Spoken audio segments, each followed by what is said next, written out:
एक ऐसे व्यक्ति के बारे में बताना चाहूंगा। ఈ రోజున ఒక వ్యక్తి గురించి చెప్పాలనుకుంటున్నాను. ఆ వ్యక్తి ఎవరంటే उसका नाम सिमशोन है। అతని పేరు సంసోన్. उसके माँ बाप या उसकी जो माता थी वो एक ऐसी स्त्री थी जिसके संतान नहीं थे। మరి వీళ్ళ అమ్మగారి గురించి మనం చూసినప్పుడు ఆమెకు పిల్లలు లేరు, बांझ थी वो। ఆమె వడ్రాలు. और जब वो प्रार्थना की, ఆమె ఎప్పుడైతే ప్రార్థన చేసిందో 13 अध्याय में 13వ एक అధ్యాయంలో स्वर्गदूत उसके पास आकर దేవుని దూత ఆమె దగ్గరికి వచ్చి उसे कहता है ఆమెతో చెప్తా ఉంది, कि तू गर्भवती होगी, एक पुत्र जनेगी నీవు గర్భవతి ఒక కుమారుని కంటావు. और उसका नाम सिमसोन रखा जाएगा और वो नाजिर होगा। అతని పేరు సంసోన్ పెట్టబడతాది. అతడు నాజీర్ చేయబడిన వాడు అవుతాడు. और वो नाजिर होगा, अलग किया हुआ व्यक्ति। ఎందుకంటే అతను ఒక ప్రత్యేకంగా ఉంటాడు. अब न्यायों की पुस्तक के बारे में अगर आप पढ़ेंगे, న్యాయాధిపతి గ్రంథం గురించి మనం చదివితే लगभग 13 लोगों के बारे में न्यायों की पुस्तक में लिखा है। ఇంచుమించు 13 మంది గురించి రాయబడింది. ये बहुत ही जरूरी पुस्तक है, ఇది చాలా ప్రాముఖ్యమైన గ్రంథము. क्योंकि पहला जो न्यायी था, पहला जो अगुवा था मूसा, से अगुवाई स्टार्ट हुई, लीडरशिप स्टार्ट हुआ। కనుక ఈ న్యాయాధిపతులు న్యాయము అనేది లీడర్షిప్ అనేది మోసే ద్వారా ప్రారంభించారు. मूसा के बाद लीडरशिप गया यहोशू के पास। మోసే ద్వారా మోసే తర్వాత యెహోషువ దగ్గరికి వచ్చింది. यहोशू के साथ उसका संबंधी कालेब करके एक व्यक्ति था। యెహోషువ తర్వాత కాలేబు ఉండేవాడు యెహోషువ. और जो कालेब का जो भाई का बेटा है, కాలేబు యొక్క సహోదరుని కుమారుడు, छोटा भाई का जो बेटा है, उसका नाम उतनेल।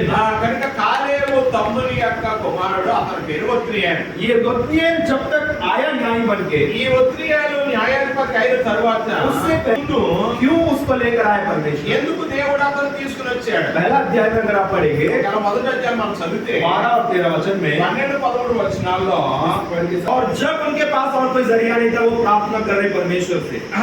కనుక ఇంక వారికి ఏం చేశారు? వాళ్ళు దేవుని దగ్గర ప్రార్థన చేయడం మొదలు పెట్టారు. तब परमेश्वर एक न्यायी को खड़ा किया। మరలా దేవుడు ఒక న్యాయాధిపతిని ఏర్పాటు वो చేశాడు. पहला न्यायी का जो नाम है वो है उतनेल। మొట్టమొదటి యొక్క న్యాయాధిపతి ఎవరంటే ఒత్నియేలు. इसने इस्राएल देश को विजय दिलाया ఇతడు ఇశ్రాయేలు ప్రజలకు విజయం ఇచ్చాడు. और कुछ साल तक परमेश्वर के कृपा से उनके ऊपर राज किया। అతడు దేవుని యొక్క కృప ద్వారా కొన్ని సంవత్సరాలు న్యాయాధిపతి ఉన్నాడు. ऐसे लगभग 12 लोगों ने इस्राएली लोगों को छुड़ाने का काम किया। ఈ విధముగా వారు విడుదల చేస్తూ, దాసత్వం నుంచి విడుదల చేస్తూ 13 మంది న్యాయాధిపతులుగా పనిచేశారు. और जो 13वां व्यक्ति है वो है सिमशोन। 13వ న్యాయాధిపతి ఎవరంటే సంసోను. और ये सिमशोन के बारे में मैं बताया कि वो एक नाजिर था। ఈ సంసోను ప్రతిష్ఠ చేయబడినవాడు, నాజీర్ చేయబడినవాడు. नाजिर का मतलब क्या है? నాజీర్ అంటే అర్థం ఏంటి? उनकी माता के पास जब एक स्वर्गदूत आया దేవుని దూత వాళ్ళ అమ్మ దగ్గరికి ఎప్పుడైతే వచ్చిందో और उसको बताया, ఆమెకి చెప్పింది ఏంటంటే 3 चीजें करने के लिए बोला। 3 విషయాలు చెప్పింది. 13 अध्याय उसका 4वां वचन। 13వ అధ్యాయం 14వ వచనం. 3 चीजें करने के लिए बोला। ఇక్కడ 3 విషయాలు చేయమని చెప్తా ఉంది. दाख मधु नहीं पीना, ద్రాక్షరసం తాగకూడదు, किसी भांति का मदिरा नहीं पीना, మద్యము తాగకూడదు, और कोई अशुद्ध वस्तु को नहीं खाना। అపవిత్రమైనది తినకూడదు. क्यों? आपको मैं बताऊंगा। ఎందుకు అంటే మీకు చెప్తాను నేను. क्योंकि ఎందుకంటే एक नाजिर को నాజీర్ చేయబడిన వ్యక్తి कुछ चीजों को पालन करने की आवश्यकता है। నాజీర్ చేయబడిన వ్యక్తి కొన్ని అనుసరించడం అవసరం. क्या है वो? ఏంటవి? अगर आप गिनतियों का पुस्तक ఒకవేళ సంఖ్యాకాండం 6वां अध्याय 3 से 6 तक पढ़ेंगे, 6వ అధ్యాయం 3 నుండి 6 వరకు చదివితే वहाँ पे 8 चीजें लिखी गई हैं जो नाजिर को नहीं करना है। అక్కడ 8 విషయాలు రాయబడ్డాయి నాజీరు చేయకూడనివి. देखिए, पहला वचन लिखा है दाख मधु नहीं पीना है उसको, మొట్టమొదటిగా రాయబడింది ద్రాక్షరసం తాగకూడదు. और दूसरा कोई भी मदिरा से दूर रहना है। రెండవది మద్యానికి ఏ విధముగా తయారు చేసిన మద్యమైనా సరే తాగకూడదు, దూరంగా ఉండాలి. आगे तीसरा लिखा है कोई भी अंगूर से जुड़ा हुआ कोई भी चीज नहीं खाना है। మూడవది రాయబడింది అంటే ద్రాక్షరసంతో తయారు చేయబడింది ఏది తాగకూడదు. चौथी बात, నాలుగవది कोई भी अंगूर नहीं खाना है, ఏ ద్రాక్షరసాలు తాగకూడదు, ద్రాక్ష పళ్ళు తినకూడదు.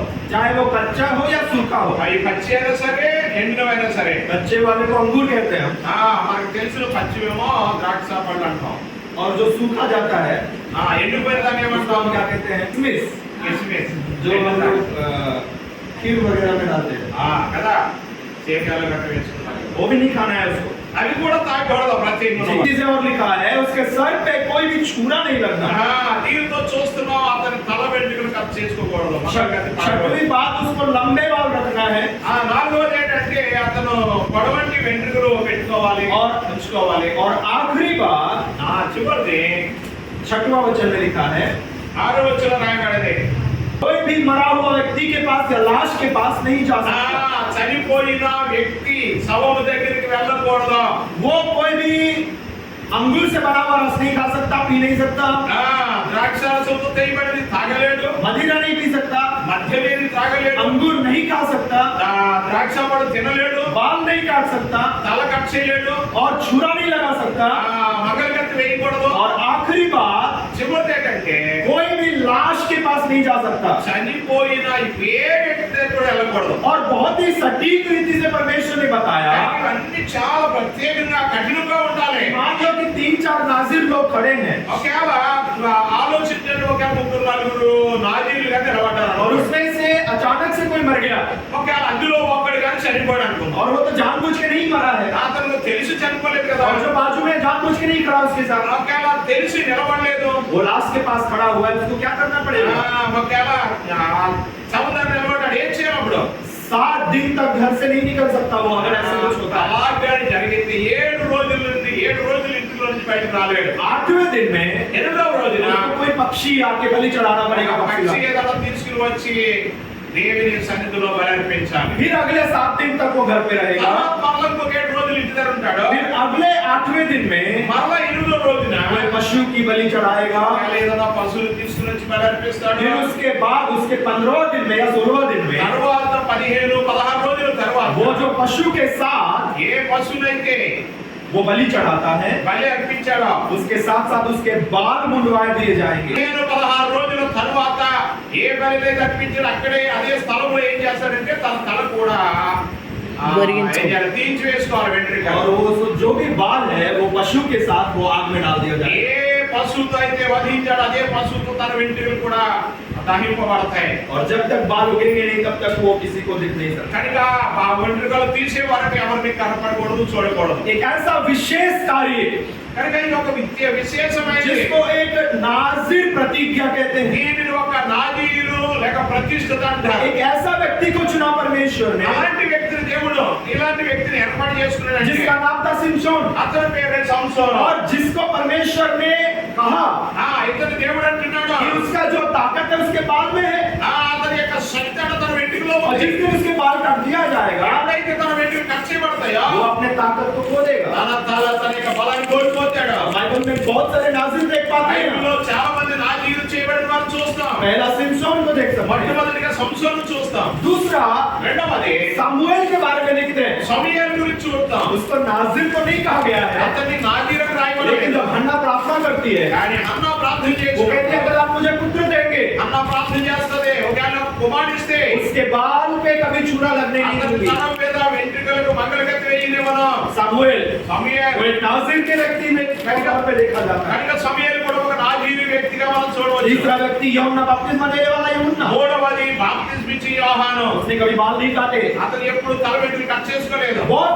बहुत ही अलग रूप से अपने आप को रखते थे। కనుక ఈ నాజీరు చేయబడిన వారు ప్రత్యేకంగా ఉండాలి. पहला विषय आप सिमसोन के बारे में समझेंगे, మొట్టమొదటిగా సంసోను గురించి दो चीजें उसके ఆలోచించే सामने रखी है। రెండు విషయాలు అందరూ పెట్టబడి उसका पहला बात उसका बुलाहट, మొట్టమొదటి ఏంటంటే అతని ఆహ్వానం. उसका बुलाहट क्या था?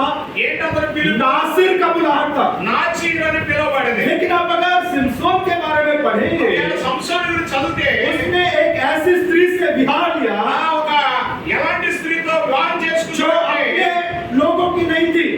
ఆమె తన వారు కాదు, తన జాతి ఆమె కాదు. एक तिम्नी स्त्री थी, ఆమె ఒక फिलिस्ती स्त्री थी, ఫిలిస్తీన్ల స్త్రీ.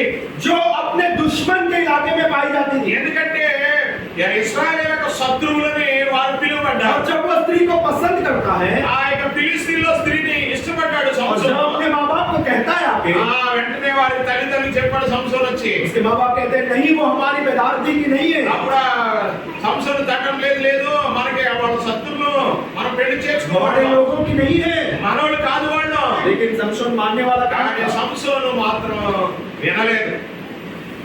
आज के जवान भी ऐसे हो रहे हैं, ఈ రోజున యవనస్తులు కూడా అలాగే ఉన్నారు.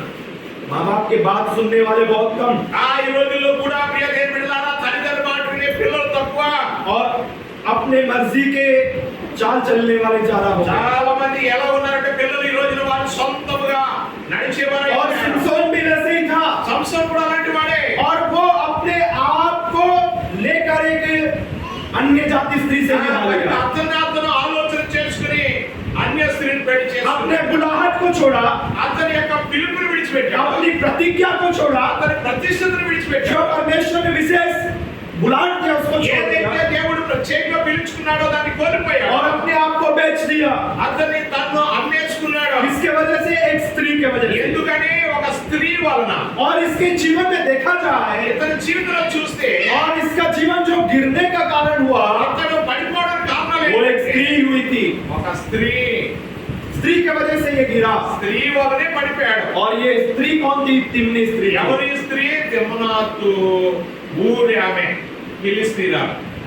कहानी आप सभी जानते हैं। కనుక ఈ స్టోరీ అంతా మీకు తెలుసును. स्त्री के बाद उसका जो स्त्री जो है पहली विवाह होता है वो की स्त्री किसी और को दिया जाता है।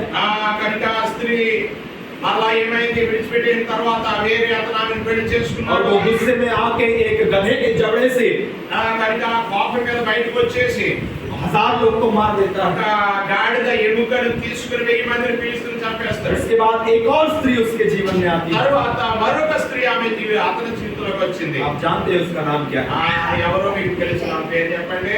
దలీలా. దలీలా. ये दलीला जो थी बहुत अच्छी स्त्री थी, ఈ దలీలా చాలా మంచి స్త్రీ बहुत ही अच्छी स्त्री थी, కదా, చాలా మంచి స్త్రీ. बहुत अच्छे से रखवाली करती थी, చాలా మంచిగా చూసింది సంవత్సరాన్ని, ख्याल रखती थी संसोन की, చాలా జాగ్రత్త తీసుకుంది. నాయి రక్తి थी। लेकिन वो भी एक फलिस्ती स्त्री थी। ఆమె కూడా ఒక ఫిలిస్తీనాలే. फलिस्ती स्त्री को जब इसने पसंद किया, ఎప్పుడైతే ఫిలిస్తీన్ యొక్క స్త్రీని ఇష్టపడ్డాడో फलिस्ती लोगों ने ఆ उसका जो रहस्य था ताकत का, ఫిలిస్- उसका ताकत का जो रहस्य था సంసోనుకి యొక్క రహస్యం वो स्त्री के द्वारा पता करने की कोशिश की। ఆ స్త్రీ ద్వారా తెలుసుకోవడానికి ఇష్టపడ్డారు వాడు. तो जब ये स्त्री जब समसोन से बात की సంసోనుతో ఈ స్త్రీ మాట్లాడేది. तो समसोन ने कहा సంసోన్ అన్నాడు, जो रस्सियों से तीर बनता है, చూరని రాయబడింది, బాణాలు తయారు చేసేవాడు. उन रस्सियों से 7 रस्सियों से अगर उसको बांध दे కనుక అలాంటి నిరవంజన చెట్ల ఆ యొక్క తాడు తీసుకుని 7 తాడు తీసుకుని కడితే वो ताकत को देगा, लपेट दिलाएगा। అతను బలహీనుడు అయిపోతాడు, సామాన్య మనుషులు అయిపోతాడని చెప్పాడు. लेकिन जब शत्रु आए उसने आसानी से तोड़ लिया। ఎప్పుడైతే శత్రువు వచ్చాడో ఆ కట్టిన యొక్క తాళ్ళని కూడా ఏం చేశాడు, కాలిపోయినట్టుగా చేసి తెంపేశాడు. दूसरी बार फिर पूछी वो, మరలా రెండవసారి అడిగింది. दूसरी बार क्या कहता है सिमसोन? మరలా రెండవసారి ఏమంటాడు, नए रस्सियों से आज तक कोई इस्तेमाल नहीं हुआ है, वैसे रस्सियों से ఎవరు వాడని క్రొత్త తాళ్ళుతో కేవలం కడితే मैं अपने ताकत खो दूंगा। నేను సామాన్యమైన మనిషిగా అయిపోతాను. फिर वैसे ही की वो, మరలా అలాగే చేసింది ఆమె. फिर वो दुश्मन आए और उसने आसानी से तोड़ మరలా दिया। శత్రువు వచ్చాడు, అన్ని కూడా తెంపివేసాడు. तीसरी बार फिर पूछती है, మూడవసారి మరలా అడిగింది. हाँ, అతను అన్నాడు, मेरे जो बाल हैं నా యొక్క ఏ వెంట్రుకలు అయితే ఉన్నాయో उसके 7 तिनकों को बांध कर దానిని జడలుగా 7గా అల్లి और मैं अपना ताकत खो दूंगा। నేను నా యొక్క బలహీనత ऐसे उसने किए। అలాగే చేసింది. लेकिन जब शत्रु आए ఆ శత్రువు వచ్చాడు, उसने वो मशीन को भी तोड़ दिया और रस्सियों को भी तोड़ दिया। మరలా అతను ఆ మెస్సును అవన్నీ కూడా తీసి పడేశాడు. यहाँ पे इंटरेस्टिंग चीज ये है, ఇక్కడ మనం ఆశ్చర్యకరమైన విషయం 15 वचन और 16 वचन पढ़िए। 15వ వచనం 16వ వచనం చూడండి. 16वां वचन में लिखा है, 16వ వచనం రాయబడింది, वो हर दिन उसको तंग करते करते ప్రతిరోజు అతను విసిగించిందంట. इतना तक तंग कर दी చూడండి ఆమె ఎలాగా విసిగించిందంటే कि वो मरने पर आ गया। అంటే ఇక చనిపోవడానికి ఇష్టపడిపోయాడు. हिंदी में मरने का नाम नहीं लिखा है, तेलुगु में लिखा है హిందీలో మరణం అని రాయబడలేదు. प्राणम विसिकी, ప్రాణ విసిగి मतलब कि अपने प्राण से वो इच्छा छोड़ दिया। అంటే ప్రాణ విసిగి అంటే తన ప్రాణాన్ని కూడా పడ్డాడు. 3 बार पूछ पूछ के उसको तंग कर दी हर रोज। ఎందుకంటే 3 సార్లు రోజు ఇస్పీట్ చేసింది నీ स्त्री का ताकत స్త్రీ యొక్క బలం. और वो 3 बार नहीं दिन प्रतिदिन भूलती गई उसको। 3 సార్లు కాదండి, రోజు అంతా ఇసుకెళ్తానే ఉంది. और उसने आखिरी में उसका रहस्य बताई दिया। చివరికి ఏం చేశాడు, ఇంకా ఇసుకుపోయి రహస్యం చెప్పేశాడు అతను బలం ఎక్కడ. यहाँ पर 3 प्रश्न आपको पूछना चाहूंगा क्योंकि आज आप मेरे स्टूडेंट हो। ఇక్కడ 3 ప్రశ్నలు మిమ్మల్ని అడగాలనుకుంటున్నాను. पहला सवाल ये है, మొదటి ప్రశ్న ఏంటంటే, क्या सिमसोन दिलाइला से प्यार करता था? చెప్పండి, సంసోను దెలీలాతో ప్రేమ కలిగి ఉన్నాడా?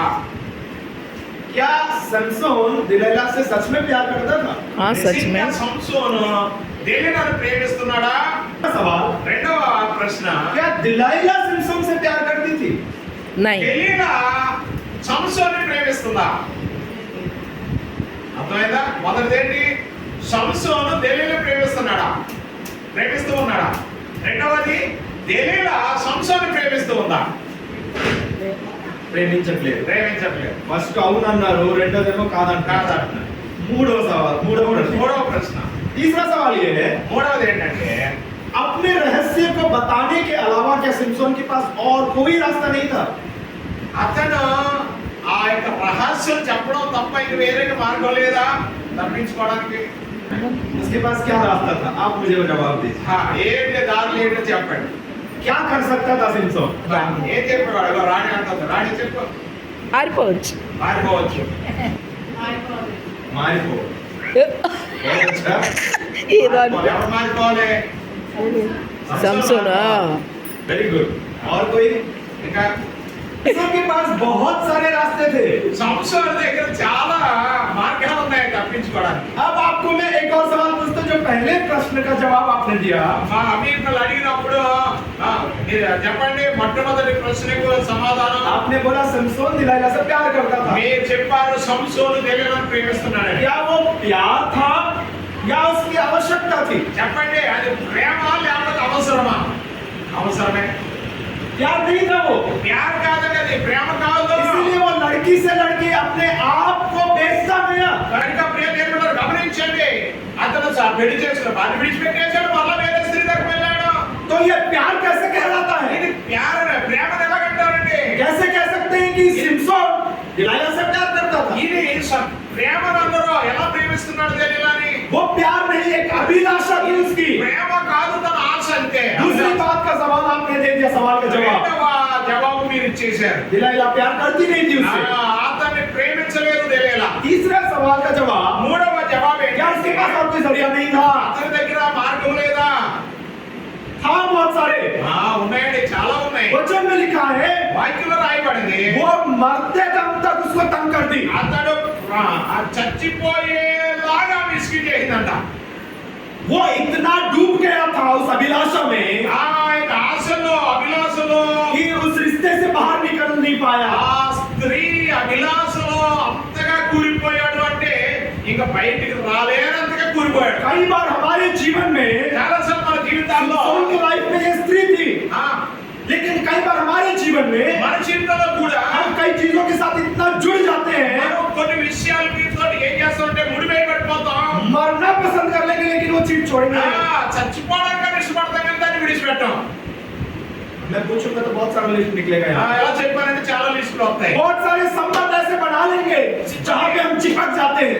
ఈ కొన్ని సంబంధాలతో మనం ఏం చేస్తామంటే అంటికి పోతాం, ఇంక బయటికి రాలేమన్నట్టు. आपको और मुझे मालूम है कि वो हमें आत्मिक रीति से नीचे गिरा रहा है, लेकिन हम छोड़ना नहीं चाहते हैं। మనకు తెలుసును ఆ యొక్క అలవాటు మనల్ని పడవేస్తుంది, అయినా సరే మనం ఏం చేసి విడిచిపెట్టాం. मरना पसंद करेंगे लेकिन वो चीज का छोड़ना చచ్చిపోవడానికి విడిచిపెడతారు కానీ విడిచిపెట్టాం. वही सिमसोन कर रहा है। ఇదే సంవత్సరం చేస్తున్నాడు. वो मरने के लिए पसंद कर लिया, చనిపోవడానికి ఇష్టపడ్డాడు. अपना रहस्य बता दिया। అతని రహస్యం చెప్పేశాడు. क्या हुआ? ఏమైంది? अपना ताकत का रहस्य बताया। అతని యొక్క రహస్యం, బలము యొక్క రహస్యం చెప్పేశాడు. दूसरी बात, उसके जीवन में రెండవది తన दो జీవితంలో विकल्प थे, వైరమైపోతారు. और जो परमेश्वर से प्रेम रखते हैं ఎవరైతే దేవునితో ప్రేమిస్తూ ఉంటారో वो इस संसार के बैरी हैं। ఈ లోకానికి వైరమైపోతారు. हालेलुया। हालेलुया। दो चीजें हैं, రెండు విషయాలు, एक संसार के प्रेमी, ఒకటి లోకాన్ని एक ప్రేమించేవారు, परमेश्वर के प्रेमी। రెండు దేవుని ప్రేమించేవారు. या तो आप परमेश्वर के बैरी बने, ఒకవేళ దేవుని ప్రేమించునా లేక వైరము, या तो आप संसार के बैरी बने। లేకపోతే లోకానికి వైరము. हम दोनों चाहते हैं, ఈ రెండు కావాలి మనకి. आगे नहीं। అవునా కాదా? हम इंसान है, हम संसार को भी रखेंगे साथ में, प्रभु को भी रखेंगे। మనకి లోకము కావాలి, యేసయ్య కావాలి, దేవుడు नहीं కావాలి. मेरे प्रियो, वचन में लिखा है आप दो स्वामियों की सेवा नहीं कर सकते। బైబిల్లో రాయబడింది, రెండు యజమానులకు మీరు దాసులు కాలేరు. हम पैसे के पीछे इतना भागते हैं कि प्रभु पीछे छूट जाता है। మనము డబ్బు కొరకు ఎంత ప్రయాస పడతామంటే దేవుని కూడా విడిచిపెట్టేస్తాం. हम घर बनाने के लिए इतना आगे भागते हैं कि प्रभु को पीछे छोड़ देते हैं। ఇల్లు కట్టుకోవడానికన్నా ముందుకు వెళ్ళిపోతాం కానీ దేవుని हम విడిచిపెట్టాం. अपने बच्चों की भविष्य के लिए इतना आगे भाग जाते हैं, प्रभु को पीछे छोड़ देते हैं। మన పిల్లల విషయంలో భవిష్యత్తు గురించి ఆలోచన చేసి ముందుకు వెళ్తాం కానీ దేవుని విడిచిపెట్టాం. हम अपने रिश्तेदारों को बचाने के लिए इतना आगे भाग जाते हैं, प्रभु को पीछे छोड़ देते మన हैं। భద్రం కొరకు ముందుకే వెళ్తాం కానీ దేవుని और విడిచిపెట్టాం. हम कई बार समझ नहीं पाते कि हमने प्रभु को छोड़ दिया। కొన్నిసార్లు మనకు తెలియదు దేవుని విడిచిపెట్టేశామని. आखिरी बार भी उसको जब उसके बाल काट दिए, చివరిగా అతను తల వెంట్రుకలు కట్ చేయబడ్డాయి. उसने सोचा इस बार भी मैं तोड़ दूंगा, అతను అనుకుంటున్నాడు ఈ రోజు ఎప్పుడు కూడా నేను हर बार मैं जैसे तोड़ दूंगा, फोड़ दूंगा। ముందులాగే నేను అన్నింటినీ కూడా తెప్పేయగలను అనుకున్నాడు. लेकिन वचन में लिखा है ఇక్కడ వాక్యంలో రాయబడింది, वो समझ नहीं पाया कि प्रभु ने उसको छोड़ दिया। అక్కడ అతనికి అర్థం కాలేదు యెహోవా అతను ఎడబాల్సినని. 16 अध्याय का उसका 20वां वचन में हमने जैसे पढ़ा है, 16 అధ్యాయం 20వ వచనం మనం చదివాం. आखिरी लाइन में लिखा है చివరి లైన్లో वो రాయబడింది, तो जानता नहीं था कि यहोवा उसके पास से चला गया। యెహోవా ఎడబాల్సినని అతనికి తెలియలేదు. वो जान नहीं पाया। అతనికి తెలియలేదు. एक ऐसा व्यक्ति जो प्रतिज्ञा के है तो अपने जीवन को प्रतिज्ञा అతను ప్రతిష్ఠ చేయబడిన వాడే కానీ తన జీవితంలో ఎడబడైపోయాడు. जान नहीं पाया, అర్థం కాలేదు అతనికి. कैसे ऐसे हो गया। ఎందుకు అలాగ అయిపోయింది? हम 30 साल के विश्वासी, 40 साल के विश्वासी, ఇక నేను బిడ్డలారా, మనం కూడా 30-40 సంవత్సరాల విశ్వాసులం. कई बार हम समझ नहीं पाते हैं हमने क्या छोड़ा। అనేక సార్లు మనకు కూడా అర్థం కాదు ఏం విడిచిపెట్టాము. इस दुनियादारी के पीछे भागते हुए, ఆ లోకంలోనే ముందుకు వెళ్తూ ఉంటాం. इस दुनिया के अभिलाषाओं के पीछे ఈ भागते లోక हुए, ఆశల మీదే इस మనం दुनिया के పరిగెడతాం. पैसों के पीछे भागते ఈ हुए, లోకంలో విషయం కొరకే పరిగెడుతూ इस ఉంటాం. पैसों इस दुनिया की जो ऐश्वर्य है उसके पीछे ఈ भागते లోక हुए ఐశ్వర్యం కొరకే పరిగెడుతూ ఉంటాం. भूल जाते हैं మనం మర్చిపోతూ ఉంటాం. कि हमारे लिए महत्वपूर्णता क्या था। మన యొక్క జీవితంలో ఒక ప్రత్యేకమైనది ఏంటి అని మర్చిపోతూ वो क्या ఉంటాం. है? అదేమిటి? वो प्रभु है, అది ప్రభు అండి. छोड़ दिया उसने। విడిచిపెట్టేశాడు. आपको एक सवाल मैं और पूछना चाहूंगा, మరొక ప్రశ్న మీకు వేయాలనుకుంటున్నాను. सिमसोन का ताकत कहाँ था। సంసోను యొక్క శక్తి ఎక్కడ ఉంది? బలం बाल में था, వెంట్రుకలో ఉంది. लेकिन अगर उसका सवाल का जवाब सही जवाब आपको दूं मैं, తన యొక్క సరి అయిన జవాబు మీకు ఇస్తే बेशक उसका बाल में ही ताकत था, అతని యొక్క నిజంగా చెప్పాలంటే తన యొక్క బలము వెంట్రుకలోనే ఉంది. लेकिन కానీ जब प्रभु ने उसको छोड़ दिया, ఎప్పుడైతే దేవుడు విడిచిపెట్టాడో चाहे वो कितना भी लंबा बाल क्यों ना बढ़ा है, అతను ఎంత పెద్ద బలమంటే वो వెంట్రుకలైనా ताकतवर సరే नहीं हो पाता, वो ताकतवर नहीं हो पाता। బలము లేని వాడిగా అయిపోతాడు. బలవంతుడు इसका కాదు. मतलब ये है, దాని అర్థం ఏంటంటే असली ताकत उसके बालों में नहीं था, असली ताकत उसके आज्ञाकारिता में था। అసలు బలము వెంట్రుకలో లేదండి. అసలు బలము దేవుని అనుసరించడంలో ఉంది. और जब उसने वो आज्ञा को तोड़ा, ఎప్పుడైతే దేవుని ఆజ్ఞ ధృవీకరించాడో वो बाल విడిచిపెట్టాడో बढ़ाने के बाद भी वो ताकतवर नहीं हो అప్పుడు पाया। అతను వెంట్రుకలు పెంచినా కానీ తాకత్ రాదు. उसको बांध के रखे थे, ఆ బలం వెంట్రుకలు పెంచాడు. लेकिन उसका विनाश का कारण क्या था। కారణం ఏంటి తన వినాశనానికి? उसको बांध के रखे, उसने प्रार्थना किया, प्रभु एक और बार ताकत दे मुझे। మరో ప్రార్థన చేశాడు. అతను తన వెంట్రుకలు కట్ చేసిన తర్వాత మరొకసారి నాకు బలాన్ని అని. और उस ताकत के वजह से उसने जो खींचा, पूरा मंदिर टूट गया जहाँ पे वो అప్పుడు लोग थे। ఎప్పుడైతే బలం ఇచ్చాడో అతను ఏం చేశాడు? రెండు స్తంభాలను అగలగొట్టినప్పుడు ఆమె జీవితంలో పడిపోయింది. ఆమె అందరూ అందరూ చనిపోయారు. హల్లెలూయా, హల్లెలూయా. वचन में क्या लिखा है, ఏం రాయబడింది వాక్యంలో? वचन में लिखा है, जब तक वो जीवित था, जितना को नहीं मारा वो मरते मरते मार అక్కడ दिया। రాయబడింది అతను బ్రతుకున్నప్పుడు చంపిన వారి కంటే చనిపోయే సమయంలో నాకు ఎక్కువ మంది చంపాడు. इसका मतलब क्या है जानते हैं, దాని అర్థం ఏంటి? उसका जिंदगी कोई फायदा नहीं रहा। అతని జీవితం వల్ల ఎటువంటి లాభం లేదు. इसराइलियों को छुड़ाया उसने, ఇశ్రాయేలు విడిపించాడు, इसराइलियों को चलाया उसने, ఇశ్రాయేలు నడిపించాడు. लेकिन जीते जीते अपने जीवन उसने एक स्त्री के पीछे लगा दिया, కానీ తన జీవితం ఒక స్త్రీ వెనకాల పడవేశాడు. दुनिया के पीछे लगा दिया, లోకానుసారం వెళ్ళిపోయాడు. दुनिया की चीजों में लगा दिया। లోకానుసారమైన విషయాల్లో పడిపోయాడు. और महत्वपूर्ण चीज पीछे छोड़ दिया। దేవుడికి దూరం అయిపోయాడు. आज हम ऐसा तो नहीं कर रहे। దేవుడి బిడ్డలారా, మనం అలా చేయటం కదా ఈ రోజున. मैं स्त्री की बात नहीं कर रहा। నేను స్త్రీ గురించి మాట్లాడతలేదు. संसार के जीवन में स्त्री సంసారంలో స్త్రీ, జీవితంలో స్త్రీ ఉంది. लेकिन आज हमारे जीवन में क्या है కానీ మన జీవితంలో ఏముంది? మన జీవితంలో जो हम मरना पसंद कर रहे हैं लेकिन छोड़ना पसंद ఆ, नहीं कर रहे। మనం చనిపోవడానికి మనం ఇష్టపడుతున్నాం కానీ అది విడిచిపెడతలేదా? क्या वो चीज असली में जरूरत है हमें? ఇక దేవుడి బిడ్డలారా, అది నిజంగా అవసరం అలాంటివి? वो चीजें क्या असली में जरूरत है हमें? అది అవసరమేనా అలాంటివి? वचन में लिखा है వాక్యంలో రాయబడింది, एक व्यक्ति सारा दुनिया पाकर ఒకడు లోకమంతా సంపాదించుకుని अपने प्राण को खो दे, ప్రాణం పోగొట్టుకుని ఎడలా क्या लाभ है? ఏం ప్రయోజనం? एक व्यक्ति अपने आप को सोचे मैं खाऊंगा पीऊंगा ऐश करूंगा, ఒక వ్యక్తి అనుకున్నాడు, ఒక ధనవంతుడు, నేను తింటాను త్రాగుతాను. प्रभु कहता है हे मूर्ख, అప్పుడు అన్నాడు దేవుడే, మూర్ఖుడా, हे मूर्ख, వెర్రివాడా, आज रात को तेरा प्राण मैं ఈ छीन రాత్రి लूंगा। ప్రాణం తీసివేస్తున్నాను. ఏం సంపాదించి ఎవరు అవుతాయి? 6 फुट लंबा और 4 फुट चौड़ा के उस गड्ढे के लिए तू जो परिश्रम जिंदगी भर कर रहा है, 6 అడుగులు పొడవు, 4 అడుగులు వెడల్పు స్థలము కొరకు నువ్వు ఎంతో ప్రయాసపడిపోతున్నావు. आज जो घर हम बनाने के लिए अपने जान को त्याग रहे हैं, ఈ రోజున మనం కట్టుకున్న దాని కొరకే ఏం చేస్తున్నాం? కట్టుకుంటూ ఉంటాం. कल कोई और उस घर में रहने वाला है। రేపు ఇంకొక రకం వచ్చినాయి. हम कहाँ रहेंगे? वो 6 फीट के गड्ढे। మనం ఉండేది ఎక్కడంటే 6 అడుగుల స్థలంలోనే. लेकिन उसके लिए हम मरे जा रहे हैं। దాని కొరకే చచ్చిపోతున్నారు కొంతమంది. बाल भी हम चढ़ा देते हैं। వెంట్రుకలు కూడా తీసివేస్తున్నారు. टेंशन, इतना टेंशन, इतना टेंशन। టెన్షన్ తోటి వెంట్రుకలు కూడా ఊడిపోతున్నాయి. एक औरत ఒక స్త్రీ ఒక రోజున एक पति को खरीदने जाती है। భర్త వెళ్ళిందంట. अमेरिका में एक स्टोर बनाया అమెరికాలో ఒక చేశారు దుకాణం. जहाँ पत्तियां बिकते हैं। అక్కడ భర్తలు అమ్ముతారు. భర్తలు అమ్ముతారంట. అక్కడ तो उसमें 6 फ्लोर थे। అక్కడ 6 అంతస్తులు ఉందంట. तो उन 6 फ्लोर में एक फ्लोर में एक पति के तौर पे रखते थे बेचने। ఈ 6 అంతస్తుల్లో కూడా రకరకాలైన భర్తలు जैसे పెట్టారు. आप रिलायंस जाते हैं तो नीचे जूते, ऊपर मोबाइल वगैरह ऐसे एक షాపింగ్ మాల్ కింద చూస్తారు కదా, కింద చెప్పులు, తర్వాత కిరాణా, తర్వాత బట్టలు అలాగే ఉన్నాయో ऐसे ये जो हस्बैंड स्टोर के नाम से जाना जाता ఈ है। హస్బెండ్ స్టోర్ అనే పేరు పెట్టబడిందంట. భర్తల దుకాణం. तो एक स्त्री गई पहले स्टोर में। అక్కడ మొట్టమొదటిగా ఒక ఆమె వెళ్ళిందంట. पहले स्टोर में लिखा था ఆ మొట్టమొదటి స్టోర్ మీద రాయబడింది कि అంతస్తు మీద. इस स्टोर में बहुत हैंडसम पतियां हैं। ఇక్కడ చాలా అందమైన భర్తలు ఉంటారు అని రాయబడిందంట. वो स्त्री को अच्छा तो लगा, అది చాలా బాగుంది सोचा कि అనిపించింది. मैं यहीं से किसी को खरीद लूंगी। అప్పుడు అనుకుంటా అంటే ఇక్కడి నుంచి నేను ఎవరో వాడుకొని కొనుక్కుని వెళ్ళిపోతాను అనుకున్నాను. लेकिन उसको लगा अगर फर्स्ट फ्लोर में इतने अच्छे हैं, ఆమె అనుకుందంటే అసలు ఫస్ట్ మొదటి ఫ్లోర్ లోనే ఇంత అందమైన వాళ్ళు ఉంటే सेकंड फ्लोर में क्या होगा? రెండో అంతస్తులు ఇంకే ఉంటది. सेकंड फ्लोर में गई और इसका रूल ये था రెండవ ఫ్లోర్ లోకి వెళ్ళిన అక్కడ ఉన్న రూల్ ఏంటంటే एक फ्लोर आप पार करोगे तो वापस नहीं आ सकते। అక్కడ రాయబడితే ఏంటంటే ఆ రూల్ ఏంటంటే మొదటి ఫ్లోర్ కానీ విడిచిపెట్టేసి రెండో ఫ్లోర్ లోకి వెళ్తే మళ్ళీ మొదటి ఫ్లోర్ లోకి వెళ్ళలేము.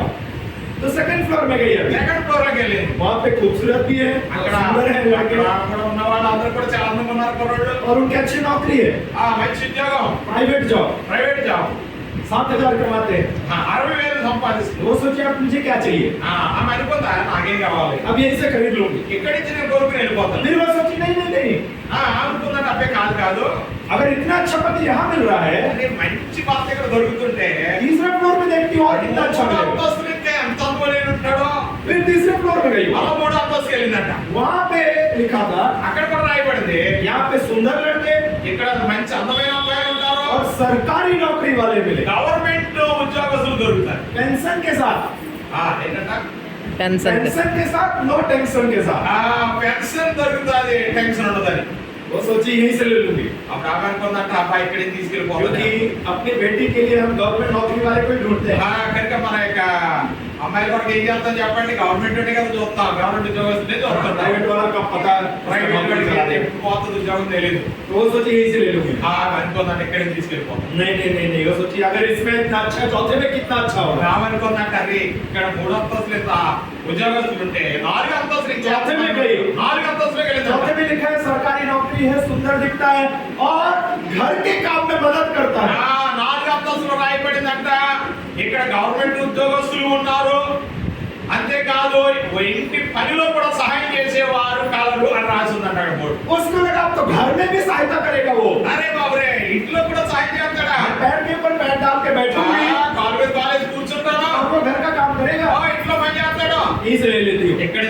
పోతున్నాను. वो सोचे 2 फ्लोर और है, అరే ఇంకా 2 ఫ్లోర్లు ఉన్నాయి పైన. देखती हूँ क्या है। పైకి వెళ్ళి చూద్దాం. अब 5वें फ्लोर में మళ్ళీ गई, 5వ ఫ్లోర్లోకి వెళ్ళిందంట. 5वें फ्लोर में लिखा है 5వ ఫ్లోర్ మీద రాయబడింది सुंदर है, అందమైన వారు, सरकारी नौकरी है, గవర్నమెంట్ ఉద్యోగస్తులు, घर के काम में सहायता ఇంటి పని करते సహాయం చేస్తారు, हैं, घर पोछा सब कर देंगे, ఇల్లు అన్ని కూడా శుభ్రం చేస్తారు, मेकअप भी कर देंगे, మేకప్ కూడా చేస్తారు, लिपस्टिक भी कर देंगे లిప్స్టిక్ కూడా వేయగలరు. और बच्चों का भी ख्याल रखेंगे। ఆ పిల్లలను కూడా చూసుకోగలరు అని బోర్డు ఉందన్నాడు. अब उसको जितने चीजें चाहिए थी एक पति से सब उस फ्लोर में मिल गया। ఆమెకు ఎలాంటి భర్త కావాలో, ఎలాంటి లక్షణాలు కలిగిన భర్త కావాలో ఆ లక్షణాలు కలిగి ఉన్నాడు. ఎక్కడ దొరికేసింది? आपको क्या लगता है वो 5वें फ्लोर से शादी करके चली गई या 6वें में गई होगी? ఇప్పుడు చెప్పండి, ఆ 5వ అంతస్తులోనే అమ్మాయిని చూసుకుని పెళ్లి చేసుకుని వెళ్ళిపోయిందా లేదా 6వ అంతస్తుకి వెళ్ళిందా? 6కి వెళ్తుంది ఆశ. वो सचिन आखिरी में क्या है देख तो लू, అప్పుడు అమ్మాయి అంటే 6లో ఏముందో చూద్దాం. आखिरी में गई 6వ అంతస్తులోకి వెళ్ళిందంట. वहाँ पे बोर्ड लिखा है అక్కడ బోర్డు రాయబడింది, अगर आपको 5 फ्लोर के पति से संतुष्टि नहीं है यहाँ पे नहीं मिल सकता आपको। ఇక్కడ 5 అంతస్తుల్లో ఉన్న భర్తలు మగవారి చేత మీరు సంతృప్తి కలిగి ఉండలేకపోతే ఈ 6 అంతస్తులో ఇంకా అలాంటి వాళ్ళు ఎవరు దొరకరన్నమాట. आपको दुनिया में और कोई संतुष्ट नहीं कर सकता। అప్పుడు మిమ్మల్ని లోకంలో ఎవరు ఏ విషయంలో కూడా ఎవరు మిమ్మల్ని సంతోషం పంచలేరు. उस फ्लोर में ऐसा था कोई पति ही नहीं था। అప్పుడు 6వ అంతస్తులో అసలు భర్తే గారు మగవాళ్ళు ఎవరు లేరంట. అక్కడ 6वें फ्लोर में आखिरी फ्लोर में 6వ ఫ్లోర్లో ఏం లేదు. जब वापस जाने की कोशिश की वो, అప్పుడు వెనక్కి వెళ్ళిపోవడానికి ఇష్టపడింది, लेकिन नहीं जा सकती हो आप, కానీ వెనక్కి వెళ్ళడానికి లేదు ఇంకా. क्योंकि अच्छी अच्छी चीजें अपने हाथों से छोड़ दी। ఎందుకంటే మంచి మంచి అవకాశాలన్నీ కూడా చేతులారా చేజారుకుంది. क्या सोचकर आगे क्या है, ఇప్పుడు ఇంకా తన ఆలోచన ఏంటి? ఇంకా ముందే ఉంది, ఇంకా और चाहिए ఆలోచన. और चाहिए और चाहिए, ఇంకా కావాలి, ఇంకా కావాలి, जो और चाहिए जो अभिलाषा है। ఇంకా కావాలి, ఇంకా కావాలనే ఆ యొక్క అభిలాష मेरे प्रिय मैं आपको बताऊं आपको अंदर से खोखला कर देगा। మిమ్మల్ని లోపల పెట్టేసి మిమ్మల్ని ఏం చేస్తుంది? నొక్కేస్తుంది. నొప్పి వేస్తుంది. अंदर से खोखला कर देगा, మొత్తం ఖాళీ చేసేస్తుంది, खोखला कर देगा। మొత్తం ఖాళీ చేసేస్తుంది. यही टेंशन है हमें। అదే టెన్షన్ మనకి. कल क्या होगा, రేపేమవుతుంది? आज हमारे पास घर है, ఈ రోజు మనకి ఇల్లు ఉంది, खाने पीने के लिए सब कुछ है, అన్ని ఉన్నాయి, बच्चे संतुष्ट हैं, పిల్లలు సంతోషం, बच्चों के बीवी भी है, భార్య ఉంది, बच्चों के बच्चे भी हैं, పిల్లలకి పిల్లలు ఉన్నారు, बच्चों के बच्चे बच्चे के बच्चे भी हैं। పిల్లలు మనవడు తాత ముత్తాతలు అందరూ ఉంటారు. लेकिन ये सोचते हैं कि कल क्या होगा। అయినా సరే రేపు ఏమవుతుందని ఆలోచన చేస్తాం. ఏం కావాలి మీకు? 6वां फ्लोर వస్తా, कुछ नहीं है वहाँ पे, ఏమీ లేదు. कल भी यही होगा जो आज हो रहा है। రేపు అదే అవుతుందండి, ఏమవుతుందో. जो दाल चावल आप खा रहे हैं, कल भी वही खाएंगे। ఈ రోజు ఏదైతే నువ్వు తింటున్నావో రేపు కూడా అదే తినాలి. जो आज पहन रहे हैं, कल भी वही ఈ पहनेंगे। రోజు నువ్వు ఏది కట్టుకుంటున్నావో రేపు लेकिन एक मनुष्य के हेतु कल क्या होगा, కానీ మనిషి యొక్క ఆలోచన ఏంటంటే రేపు ఏమవుతుంది? ये सोचकर प्रभु को छोड़ देते हैं। అది ఆలోచన చేసి దేవుడిని విడిచిపెట్టేస్తున్నారు. मेरे प्रियो దేవుడిలారా, बहुत ही गंभीर हालेलुया। हालेलुया। హల్లెలూయా. दुनिया से बैरी हो जाए लेकिन प्रभु से बैरी ना हो।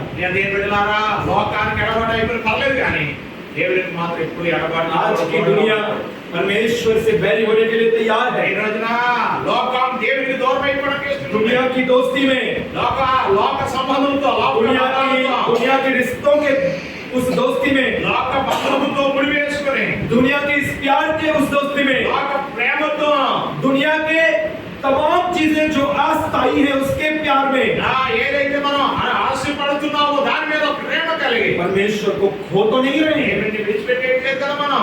और आपको लगता है प्रभु आपके साथ है। మీకు అనిపిస్తుంది దేవుడు నాతో ఉన్నాడని. समसोन को लगा मेरे साथ है प्रभु, సంసోను కూడా అలాగే జరిగింది. मैं भी हर रोज ऐसे दौड़ दूंगा। నేను రోజు అవన్నీ బలాన్ని वचन में लिखा है वो जान नहीं पाया कि प्रभु उसको छोड़ के चले गए। కానీ యెహోవా ఎడబాసిన అతనికి తెలియలేదు. ऐसा गंभीर स्थिति कभी ना, అలాంటి స్థితి మనకి ఎప్పుడు वचन में लिखा है రాకపోతే प्रभु के हाथ में गिरना बहु भयंकर है। దేవుని చేతుల్లో పడుట భయంకరమైన ऐसा दिन कभी ना आए అటువంటి స్థితి మనకు రాకూడదు. एक दिन आप అయితే ఒక రోజున కూర్చుంటారా, और आप सोच रहे हैं ఏదైతే ఆలోచన और చేస్తున్నారో आपको पता चला प्रभु तो आपके साथ ही नहीं है। అప్పుడు మీకు తెలుస్తుంది దేవుడు మనతో లేడు అని. इसीलिए कई लोगों के आज प्रार्थना के जवाब नहीं मिले। ప్రియ దేవుని బిడ్డలారా, ఈ రోజు అందుకే ప్రార్థన జవాబు आज రాలేదు. इसीलिए कई लोगों की आत्मिक उन्नति नहीं చాలా है మంది ఆత్మీయ జీవితం ఉన్నత అవ్వడం क्योंकि उनको కాకపోతే लग रहा है प्रभु उनके साथ है, వారు అనుకుంటున్నారు దేవుడితో ఉన్నారని, लेकिन वो संसार के साथ। వారు లోకంతో ఉన్నారు. सिमसोन हमारे लिए एक उदाहरण बन गया। సంసోను ఒక ఉదాహరణగా మనకు ఉండాలి. आज प्रभु हमारे साथ है कि नहीं, एक बार स्मरण करें। పరీక్ష చేసుకోవాలి మనము. దేవుడు మనతో ఉన్నాడా లేదా? अगर इस तमाम ఒకవేళ संसार की दोस्ती में अगर आप फैल गए हैं, ఒకవేళ లోపల గారిని వెళ్ళిపోయి బంధం కలిగి ఉన్నావేమో, वापस आना है। తిరిగి వచ్చేసి समसोन के पास समय नहीं था, సంవత్సరం సమయం లేదు, लेकिन आपके पास समय है। మీ దగ్గర సమయం ఉంది. वापस आ गए। వచ్చేయండి. परमेश्वर ऐसा समय आप सबको देने पाए। దేవుడు అటువంటి దయ, అటువంటి తిరిగి వచ్చే స్వభావం ప్రభు మనందరికీ అనుగ్రహించును గాక. ఆమేన్. ఆమేన్.